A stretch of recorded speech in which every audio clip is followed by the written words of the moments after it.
దాన్ని మూర్కొండ అంటారమ్మా, కుప్పిండ అంటారు. హ్మ్. దాని గురించి చెప్తాను.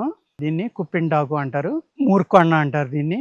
ఈ ఏదైతే ఆకులున్నాయో, ఈ ఆకుల్ని తీసి ఉప్పులో కలిపి నూరాలమ్మా.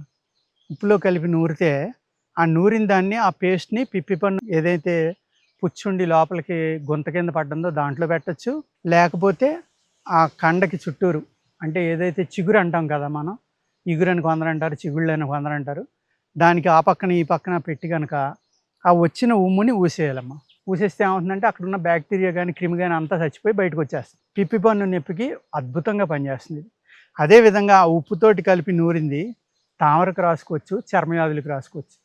కానీ కొంచెం మధ్య మధ్య నెయ్యి గానీ, కొబ్బరి నూనె గానీ రాయాలమ్మా. లేకపోతే పుండు పడిపోతుంది చర్మం. పుండు పడిపోయి ఒక లేయర్ కింద ఊడిపోయి తామర అనేది ఒక 4 రోజులకే పోతుంది. అంత అద్భుతంగా కూడా ఇది పనిచేస్తుంది. అంటే చర్మవ్యాధులకి చాలా బాగా పనిచేస్తుంది.